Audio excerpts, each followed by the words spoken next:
ॐ उदाराः सर्व एवेते ज्ञानी त्वात्मैव मे मतम् आयस्ततः स हि युक्तात्मा मामेवानुत्तमां गतिम्। ये सभी उदार हैं, परंतु ज्ञानी तो साक्षात मेरा स्वरूप ही है। ज्ञानी कौन? जो इन्हें तत्व से जानता है। तत्व से जानने वाला ही ज्ञानी कहा गया है, क्योंकि ज्ञानी भक्त अति उत्तम गति स्वरूप मुझ में ही स्थित रहता है।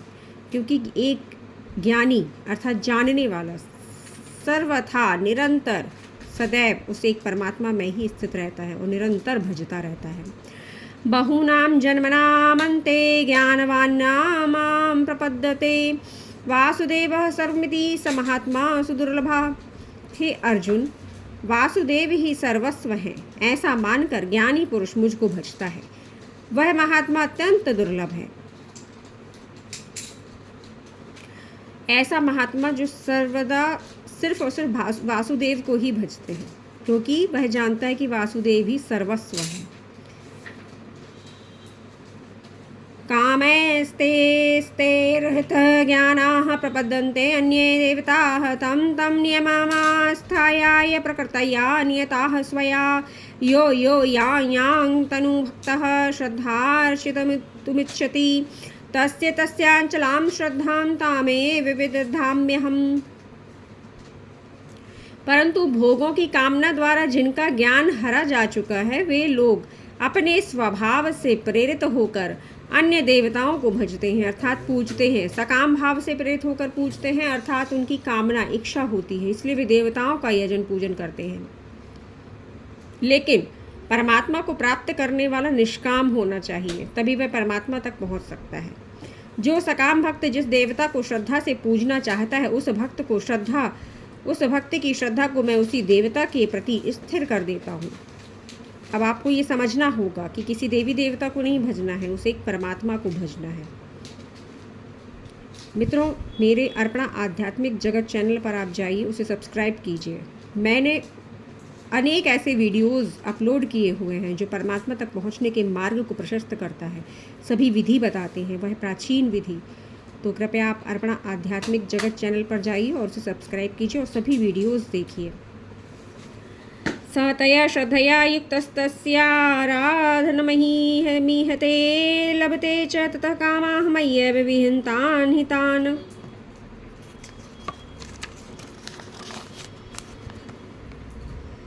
वह पुरुष श्रद्धा से युक्त होकर उस देवता का पूजन करता है और उस देवता से मेरे द्वारा ही विधान किए हुए उन इच्छित भोगों को निसंदेह प्राप्त करता है।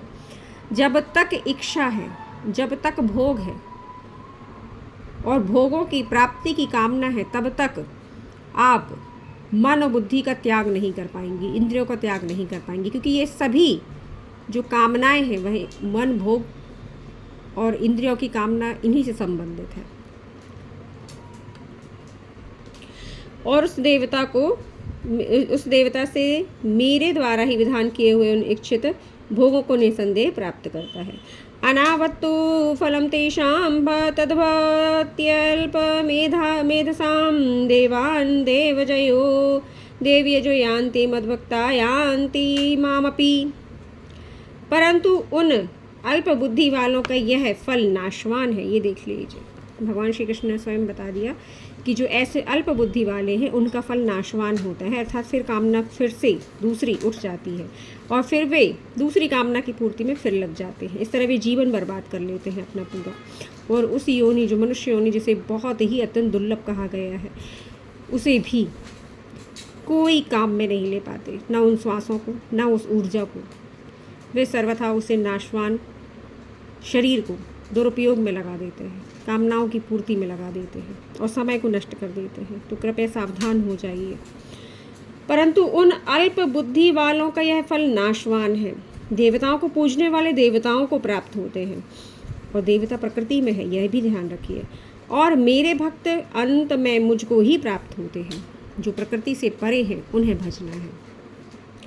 अव्यक्तं व्यक्तिमापन्नं मन्यन्ते मां बुद्धयः परं भावमजानन्तो ममाव्ययमनुत्तमम्। बुद्धिहीन पुरुष मेरे अविनाशी परम भाव को न जानते हुए मुझ सूक्ष्म को स्थूल मानते हैं, क्योंकि इन्हें बुद्धि से भी सूक्ष्म आत्मा और आत्मा में परमात्मा का वास है, अत्यंत सूक्ष्म है, तो स्थूल नहीं मानना चाहिए। वे स्वरूप लेकर आते हैं लेकिन वे हैं अत्यंत सूक्ष्म।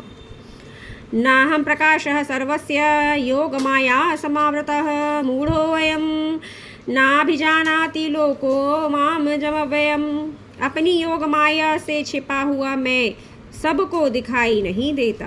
मैंने अभी आपको बताया कि वह एक ज्ञानी जो हजारों में है, जिसे प्रभु ने स्वीकार किया है, वह देख लेता है, सदा से देखता रहता है, इसलिए वह संभला हुआ रहता है, कोई भी गलत काम नहीं करता, असत नहीं बोलता, क्योंकि वह जानता है कि मेरे प्रभु मुझे निरंतर देख रहे हैं, क्योंकि वह उन्हीं में स्थित रहता है। संसार में, इस देह में रहते हुए भी वह एक परमात्मा में ही स्थित रहता है, क्योंकि वह इस सारहीन संसार में उस सार तत्व को देखता है। नाहं प्रकाशस्य सर्वस्य योगमाया समावृतः मूढ़ोऽयं नाभिजानाति लोको माम जमव्ययम्। अपनी योग माया में छुपा हुआ मैं सबको दिखाई नहीं देता, इसीलिए अज्ञानी जन मुझे जन्म रहित अविनाशी परमेश्वर को नहीं जानता। जो जन्म रहित हैं, अविनाशी हैं, उन्हें नहीं जानते अज्ञानी जन।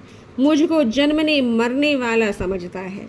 अब वे रूप लेकर आते हैं तो उन्हें जन्मने और मरने वाला बता दिया जाता है। सोचिए कितना पाप कमाते हैं लोग, ना तो तत्व से जानना चाहते हैं और न जान पाते हैं, क्योंकि पाप इतना भरा होता है कि उस एक परम अविनाशी को ही गलत ठहरा दिया जाता है। तो उन सभी से बचिए जो भ्रष्ट कर रहे हैं इस कलयुग में, क्योंकि कलयुग ही सवार है ऐसे लोगों पर।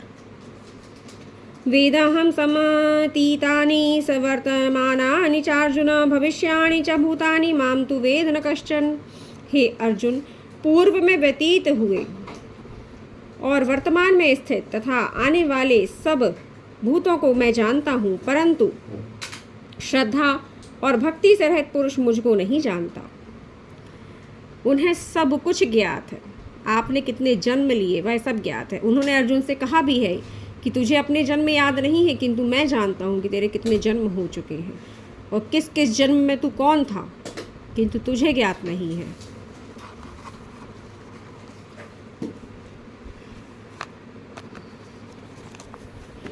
इच्छा द्वेष समुत्थेन द्वंद्वमोहेन भारत सर्वभूतानि सम्मोहं सर्गे यान्ति परन्तप।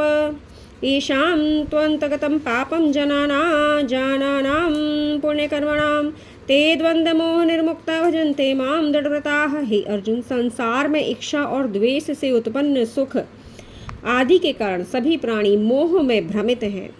जब जब इच्छा होगी और किसी से घृणा होगी और सुख और दुख में बंधे हुए जो लोग होंगे, क्योंकि सुख की प्राप्ति हर किसी को चाहिए, सुख चाहिए सभी को, तो वह मोह से ग्रसित कहलाते हैं, मोह से भ्रमित हैं।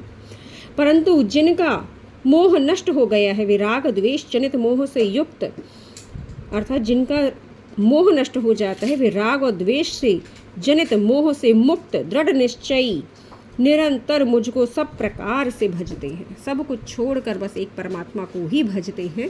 कौन? जिनका मोह नष्ट हो गया है। जरा मरणो मोक्षाय मामाश्रित्य यतन्ति ते ये ते ब्रह्म तद्विदुः कृत्सन्मधा मध्यात्मं कर्म चाखिलम्। हे अर्जुन, जो ज्ञानी मेरे शरण में होकर बुढ़ापे और मृत्यु के छूटने के लिए यत्न करते हैं, वे मनुष्य ब्रह्म को, संपूर्ण अध्यात्म को और संपूर्ण कर्म को जानते हैं। अर्थात उन्हें शरीर से प्रेम नहीं रहता, देह से प्रेम नहीं रहता, क्योंकि वे जान जाते हैं कि यह शरीर कब छूटे, क्योंकि सबसे बड़ा बंधन का कारण यह शरीर ही है। जो जान जाता है ना, वह शरीर को ही सबसे बड़ा बंधन का कारण मानता है और वे यत्न करते हैं। साधिभूताधिदेवं मां साधियज्ञं च ये विदुः प्रणाय प्रयाणकाले अपि च मां ते विदुर्युक्त चेतसा। अधिभूत, अधिदैव और अधियज्ञ के सहित जो मनुष्य मुझको जानते हैं, वे युक्त चित्त वाले पुरुष मुझे प्राप्त हो जाते हैं। अधिभूत जो सर्वभूतों में स्थित हैं, अधिदैव जो देवताओं में भी स्थित है, अधियज्ञ जो यज्ञ के देवता हैं, उनके सहित मनुष्य जो मुझको जानते हैं, अर्थात वह एक परमात्मा जो सब कुछ करता हुआ भी कुछ नहीं करता, अकर्ता है, वे युक्त चित्त वाले पुरुष मुझे प्राप्त हो जाते हैं। तत्व से जानने वाला ही उन्हें प्राप्त होता है। ओम तत्सदिति श्रीमद्भगवद्गीतासु उपनिषत्सु ब्रह्म विद्यायां योगशास्त्रे श्री कृष्ण अर्जुन संवादे ज्ञान विज्ञान योगो नाम 7मोऽध्यायः।